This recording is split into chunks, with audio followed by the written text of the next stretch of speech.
আসসালামু আলাইকুম। প্রিয় দর্শক, আজ বুধবার সারা দেশে পালিত হলো মার্চ ফর জাস্টিস কর্মসূচি। এই কর্মসূচিটা কে দিয়েছিল?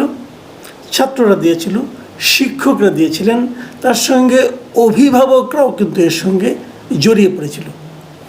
প্রশ্ন হচ্ছে, একটা স্বাধীন দেশে, যে দেশের সরকার নিজেদেরকে গণতান্ত্রিক বলে দাবি করে, সেই সরকারের কাছে জাস্টিস মানে সুবিচারের জন্য আন্দোলন করতে হয় কেন?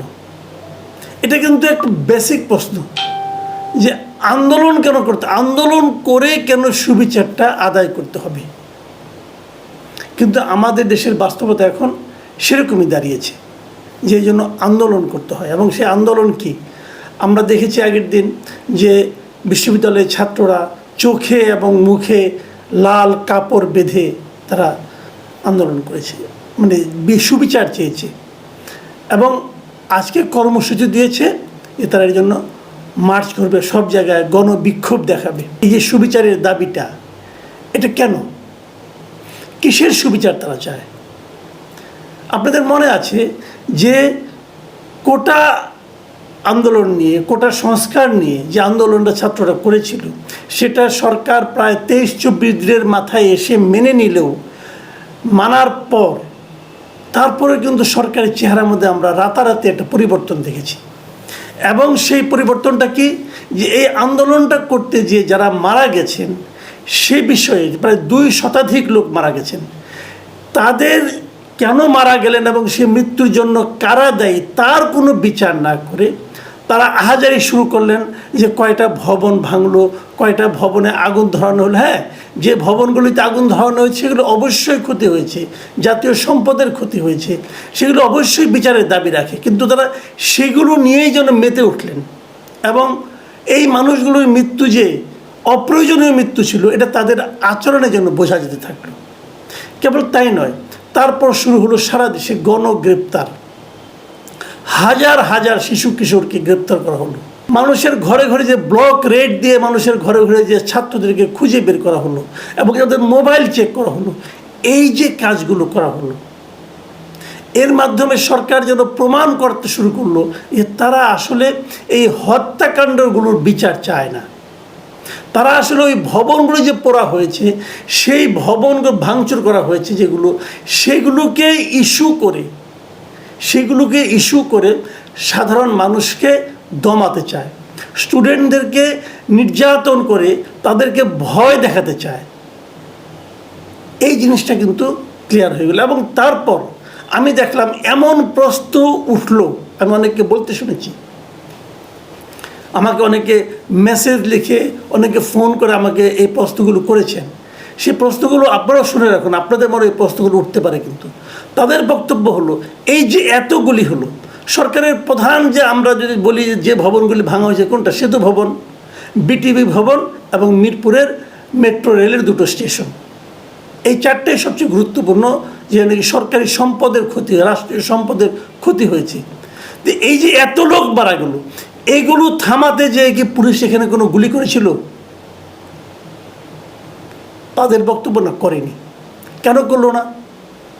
তারা এমনি সাধারণ স্টুডেন্টদের উপর, মিছিলের উপর, অবস্থান ধর্মঘট যেখানে চলছে সেখানে নির্বিচারে গুলি করতে পারলো। যেখানে এত বড় বড় রাষ্ট্রীয় সম্পদ ধ্বংস হচ্ছে, সেখানে কোনো গুলি হলো না। তাহলে কি গুলি করার দায়িত্ব অথবা তাদেরকে থামানোর দায়িত্ব আইন শৃঙ্খলা রক্ষাকারী বাহিনী যাদের ছিল, তারা চায়নি তারা এদের এই মানে এগুলো থেমে যাক? তারা কি চেয়েছিল এগুলো হোক, তবে এটাকে ইস্যু করে আমরা পরবর্তীতে গ্রেপ্তার বাণিজ্য শুরু করব? এই প্রশ্নটা কিন্তু অনেকে আমার কাছে করেছেন। আমি মনে করি এই প্রশ্নটা একেবারে উড়িয়ে দেওয়ার মতো নয়। কিন্তু তারপরে যে জিনিসটা হলো, যা তারা চেয়েছিল তাই, জামাত বিএনপি, জঙ্গিবাদ, স্বাধীনতা বিরোধী, এই সমস্ত অভিযোগ তুলে শিশু কিশোরদেরকে গ্রেপ্তার করা হলো। এখন এসব দেখে যদি সাধারণ মানুষের মধ্যে এ ধরনের একটা ধারণা তৈরি হয় যে তারা আসলে সুবিচার পেতে যাচ্ছে না, বরঞ্চ বিচারের নামে এক ধরনের প্রহসন হতে যাচ্ছে, তাহলে সেটাকে আপনি খুব অন্যায় বলবেন। এবং সেটাই তারা চেয়েছে। এবং এক্ষেত্রে আমাদের প্রখ্যাত শিক্ষাবিদ এবং আপনারা যাকে খুবই ভালোভাবে সবাই চিনেন, অধ্যাপক সলিমুল্লাহ খান, উনি একটা চমৎকার কথা বলেছেন। তিনি বলেছেন সরকার হত্যাকাণ্ডের বিচার করবে না, কারণ তারা নিজেরাই হত্যাকারী। তো এটা তো খুব সহজ কথা, সহজভাবে উনি কি গভীর একটা কথা বলে দিয়েছেন। এবং যে জন্যই বিচারটা আদায় করে নিতে হবে। এবং উনি একটা কঠিন কথা বলেছেন যে এই হত্যাকারী কে? সরকার, তা পুলিশ। পুলিশ বিচারের জন্য যাবেন। এ পর্যন্ত আপনারা কখনো শুনেছেন যে এই যে নিহতগুলি হয়েছে সদুয়েক, এদের একটা হত্যাকাণ্ডের জন্য পুলিশের বিরুদ্ধে কোনো মামলা হয়েছে? হয়নি। পুলিশের কোনো একজন সদস্যকে আসামি করে মামলা হয়েছে? হয়নি। যত মামলা হয়েছে সব মামলা হয়েছে ছাত্র, কিশোর, যুবক এবং অজ্ঞাতনামা। অজ্ঞাতনামার সুবিধা হলো যে কাউকে ধরে আনা যায়, এনে বলা যায় যে এই লোক সেখানে ছিল। এই তো হচ্ছে এখন। এর জন্য এটা দেখে সাধারণ মানুষের মধ্যে কিন্তু এই ধারণা জন্ম নেবে, অবধারিতভাবে জন্ম নেবে যে সরকার আসলে বিচার করবে না, বরং বিচারের নামে একটা প্রহসন করবে। আমি আপনাদেরকে আরও কিছু কথা বলি যে এখন কিন্তু শিক্ষকরা কিন্তু নেমে পড়েছেন, এবং তাদের এই বক্তব্যগুলো যদি আপনারা শোনেন তাহলে বুঝতে পারবেন যে তারা কেন বলছেন যে বিচারের নামে প্রহসন হচ্ছে। জাহাঙ্গীরনগর বিশ্ববিদ্যালয়ের নৃবিজ্ঞান বিভাগের অধ্যাপক মানস চৌধুরী একটা চমৎকার কথা বলেছেন। তিনি বলেছেন যে পুরো পরিস্থিতির সৃষ্টি হয়েছে কতগুলো উস্কানি দেওয়ার কারণে, এবং এটা কিন্তু আসলেও তাই। আগে যে ঘটনাটা ঘটেছিল কোটা সংস্কার মেনে নেওয়ার ক্ষেত্রে, সেখানেও কিন্তু উস্কানিমূলক বক্তব্য ছিল, সরকারের ছিল, মন্ত্রীদের ছিল, কয়েকজন সাংবাদিকের ছিল, এবং এক্ষেত্রেও কিন্তু এখন তাই দেখা যাচ্ছে।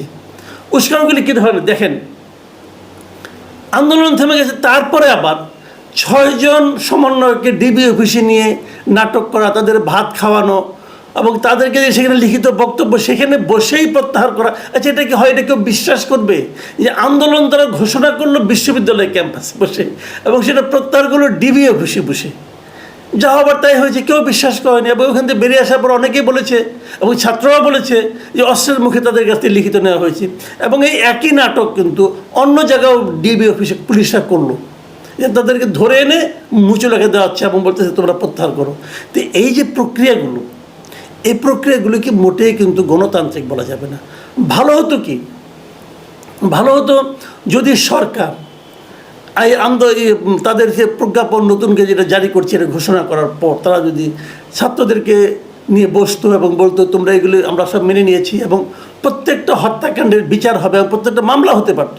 সরকার বললো আমরা একটা বিচার বিভাগে তদন্ত কমিটি করেছি। কার দ্বারা করেছেন? এরা কারা? কাদের মাধ্যমে আপনারা করেছেন? এরা কি এই সমাজে খুব নিরপেক্ষ ব্যক্তি হিসেবে পরিচিত? এরা কি সমাজে সর্বজন শ্রদ্ধা হিসেবে পরিচিত? এইগুলোর মাধ্যমে সরকার কি আসলে সাধারণ মানুষের কাছে, এই ছাত্রদের কাছে নিজের গ্রহণযোগ্যতাকে একটা জায়গায় অবস্থানে নিতে পেরেছেন? অথচ দেখুন, যে সন্ত্রাসী কর্মকাণ্ডটা সরকারের পক্ষ থেকে, সরকারি বাহিনীর পক্ষ থেকে করা হয়েছে, সেটা কিন্তু নজিরবিহীন। জাহাঙ্গীরনগর বিশ্ববিদ্যালয়ের সহকারী অধ্যাপক শামীম হোসেন বলেছেন যে ভাষা আন্দোলনের সময় যে হত্যাকাণ্ড হয়েছে আজকের ঘটনাগুলোর কাছে সেগুলো একদমই শিশুর মতো। স্বাধীন বাংলাদেশে এত মৃত্যু একসঙ্গে বাংলাদেশে এর আগে কখনো ঘটেনি। এটা কিন্তু একটা চরম সত্য কথা, এটা একটা চরম সত্য কথা। জাহাঙ্গীরনগর বিশ্ববিদ্যালয়ের একজন শিক্ষার্থী সোহাগী সামিহা বলেছেন যে শিক্ষার্থীরা যদি তার ক্যাম্পাসে থাকতে না পারে, বাসস্থানে থাকতে না পারে, তাহলে আপনার গণভবনেও তারা আপনাকে থাকতে দেবে না। শুনতে খুবই বেশি বড় একটা হুমকি মনে হয়, কিন্তু বাস্তবতা কিন্তু এর চেয়ে খুব একটা দূরে না। আপনি কেন একজন শিক্ষার্থীকে তার ঘরে থাকতে দেবেন না? ঘরে যে পুলিশ পাঠাবেন, ধরে আনবেন? কেন আপনি ক্যাম্পাস খুলে দেবেন না? কেন আপনি বিশ্ববিদ্যালয় বন্ধ রাখবেন? কেন? আপনার স্বার্থে। শিক্ষার্থীদের এখানে কোনো স্বার্থ কিন্তু নেই। কেন আপনি থাকতে দেবেন না তাদেরকে? এই দাবি তারা করতেই পারে। তো এই যে দাবিগুলো, এই দাবিগুলো কি একেবারে অমূলক? এই দাবিগুলো অমূলক না, এই দাবিগুলো মানতে হবে। এবং কি দাবি? এই দাবির ব্যাপারটা দেখেন, ওদের জাহাঙ্গীরনগর বিশ্ববিদ্যালয়ের যে আপনার এই বৈষম্যবিরোধী ছাত্র আন্দোলনের যে সমন্বয় আব্দুর রশিদ, সে দাবিগুলো বলেছেন, উনি ওনার বক্তব্যটা শুনেন আপনারা, যে সরকারের অনেক মন্ত্রী এবং অনেকেই আমাদের শিক্ষার্থীদের বিষয়ে উস্কানিমূলক বক্তব্য দিচ্ছেন। যারা শহীদ হয়েছেন, নিহত হয়েছেন, আহত হয়েছেন, তাদের সম্পর্কে কোনো সহানুভূতির বার্তা না দেখিয়ে তারা আমাদের নিয়ে বিভিন্ন প্রহসন করছেন। তারা দিনে নাটক করছেন, রাতে সাধারণ শিক্ষার্থীদের আটক করছেন। এই যে নাটক আর আটকের যে দোলাচল, এই কারাগার তারা ভাঙতে চায়, এবং এই ভাঙার জন্য তারা এখন কতটা বেপরোয়া হয়েছে সেটাও আপনি কিন্তু একজন শিক্ষকের মুখ থেকে শুনতে পারবেন। আমি একজন শিক্ষকের বক্তব্য উদ্ধৃতি করছি, এই বক্তব্যটা আমি সামাজিক মাধ্যমে নিয়মিত দেখছি, ঘোরাফেরা করছে। ইনি হলেন অধ্যাপক মোহাম্মদ গোলাম রব্বানী, উনি জাহাঙ্গীরনগর বিশ্ববিদ্যালয়ের অধ্যাপক, বাংলা ইতিহাস বিভাগের। উনি একটা কথা বলেছেন, সেই কথাটা হলো, যদি মরার জন্য সবাই এক হও, উনি ছাত্রদের উদ্দেশ্যে বলেছেন যে যদি মরার জন্য সবাই এক হও কেউ মরবে না, যদি বাঁচার জন্য সবাই আলাদা হয়ে যাও কেউ বাঁচবে না। মানে বর্তমান বাস্তবতায়, বর্তমান প্রেক্ষিতে এর চেয়ে লাখসই বক্তব্য আর হতে পারে না। আমার ধারণা এই আজকে যারা মার্চ ফর জাস্টিস যুক্ত হচ্ছেন, তারা এই অধ্যাপক গোলাম রব্বানীর বক্তব্যটাকেই মাথায় নিয়ে অগ্রসর হচ্ছেন। তারা মরার জন্য একত্রিত হয়েছেন। আর সরকারকে মাথায় রাখতে হবে, মরার জন্য একত্রিত হলে সবাই, আপনি কাউকে মারতে পারবেন না। প্রিয় দর্শক, আমরা আশা করব সরকারের এখনও সময় আছে, সরকারের শুভবুদ্ধির উদয় হবে, এবং এই শুভবুদ্ধির উদয় মানে যা করেছেন তার জন্য ক্ষমা চাইতে হবে, যে আমরা ভুল করেছি, আর আপনার পুলিশ বাহিনীকে নিয়ন্ত্রণ করতে হবে। প্রিয় দর্শক, এখন এই পর্যন্তই। আল্লাহ হাফিজ।